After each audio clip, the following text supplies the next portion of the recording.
Good morning everyone.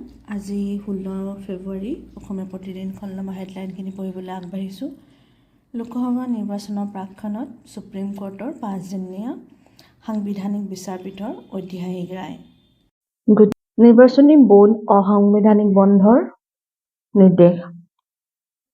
বিত্ত বিল 2017ৰ সংশোধনী ঘটাই 7 বছৰ পূৰ্বে NDA চৰকাৰে আৰম্ভ কৰিছিল নিৰ্বাচনী বৰ্ড। ভাৰতীয় ষ্টেট বেংকক আৰু বণ্ড ইছ্যু নকৰিবলৈ নিৰ্দেশ সুপ্ৰিম কোৰ্টৰ।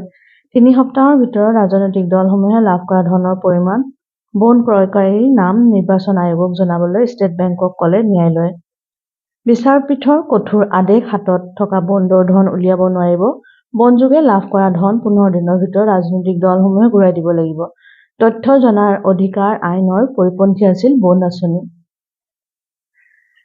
প্ৰাক্তন মুখ্য নিৰ্বাচক আয়ুক্ত কুৰেশ্বীৰ গুৰুত্বপূৰ্ণ মন্তব্য।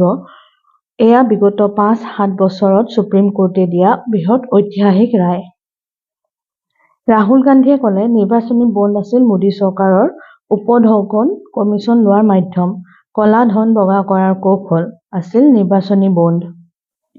এছ'চিয়েশ্যন ফৰ ডেম'ক্ৰেটিক ৰিফৰ্মছৰ বিস্ফোৰক তথ্য। বণ্ডযোগে ৰাজনৈতিক দলসমূহে লাভ কৰা ধনৰ 60% পাইছিল বিজেপিয়ে। কলাক্ষেত্ৰত মুখ্যমন্ত্ৰী ডক্টৰ হিমন্ত বিশ্ব শৰ্মা। লোকসভা আয়োগৰ পৰীক্ষাত উত্তীৰ্ণ 840 প্ৰাৰ্থীক নিযুক্তি পত্ৰ প্ৰদান। 5 নম্বৰ পৃষ্ঠাত আছে বিজেপিৰ জনবিৰোধী নীতিৰ বিৰুদ্ধে কেন্দ্ৰীয় ট্ৰেড ইউনিয়ন কৰ্মচাৰী সংগঠন সংযুক্ত কিষাণ মৰ্চাৰ প্ৰতিবাদ। ৰাজ্যজুৰি কৃষক, শ্ৰমিক, কৰ্মচাৰীৰ বিক্ষোভ ধৰ্ণা। ডিব্ৰুগড়ত ডক্টৰ পীতাম্বৰ দেৱ গোস্বামী ব্ৰিটিছ মিউজিয়ামলৈ আউনীআটী সত্ৰৰ বিচনী। গুৱাহাটীৰ বাতৰিত আছে থলুৱা উচ্ছেদ জৰিমনা বিহাৰ সময়তে মহানগৰীত GMCক অঙ্গুষ্ঠ পুঁজিপতি। গুৱাহাটীত বাহিৰাগতৰ অবৈধ ব্যৱসায়। পৌৰ নিগমৰ অভিযানত ভয়ংকৰ তথ্য পোহৰলৈ। মদন লাল পাৰিক, অমিত কুমাৰ গুপ্তা, ৰোহিত আগৰৱালাই অনুজ্ঞাপত্ৰ অবিহনে দীৰ্ঘদিনে চলাই আহিছিল কোটি কোটি টকাৰ বেহা। গুৱাহাটী পৌৰ নিগমৰ কঠোৰ নিৰ্দেশনা। উচ্চ প্ৰাবল্যৰ ছাউণ্ড ছিষ্টেম ব্যৱহাৰ কৰিব নোৱাৰিব বিবাহ ভৱনত। ৰাজহুৱা অভিযোগ পালেই বাতিল হ'ব অনুজ্ঞাপত্ৰ। 7 নম্বৰ পৃষ্ঠাত আছে দুদিনীয়া সৰুপথাৰ ভ্ৰমণসূচীৰ সামৰণি। ৰজাপুখুৰী শ্যামগাঁৱত নৈশ যাপন কৰি অভিভূত মুখ্যমন্ত্ৰী ডক্টৰ শৰ্মা।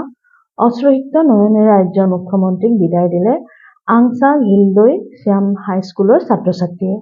9 নম্বৰ পৃষ্ঠাত আছে হীৰা ব্যৱসায়ী ঢুলুকিয়াক ৰাজ্যসভালৈ পঠাব বিজেপিয়ে। ৰাম মন্দিৰলৈ আগবঢ়াইছিল 11 কোটি টকাৰ চান্দা।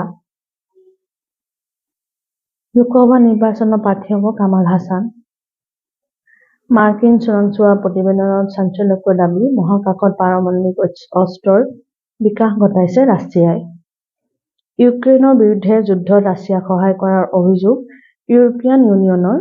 ইউৰোপে নিষিদ্ধ কৰিব ভাৰতীয় কোম্পানী।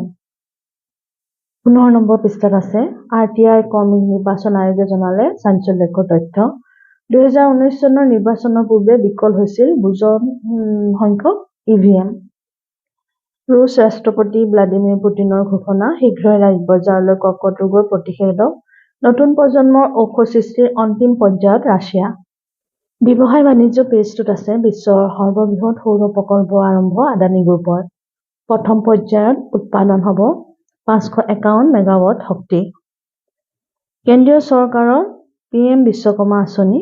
অসমত পঞ্জীয়নভুক্ত 36,311 গৰাকী হিতাধিকাৰী।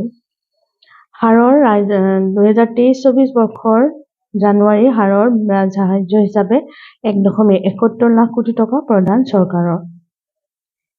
এয়া আছিল আজি অসমীয়া প্ৰতিদিনখনৰ মূল হেডলাইনখিনি। আপোনালোকে মোৰ চেনেলটো লাইক আৰু ছাবস্ক্ৰাইব কৰিবলৈ নাপাহৰিব। আপোনালোকৰ আজিৰ দিনটো শুভ হওক। নমস্কাৰ।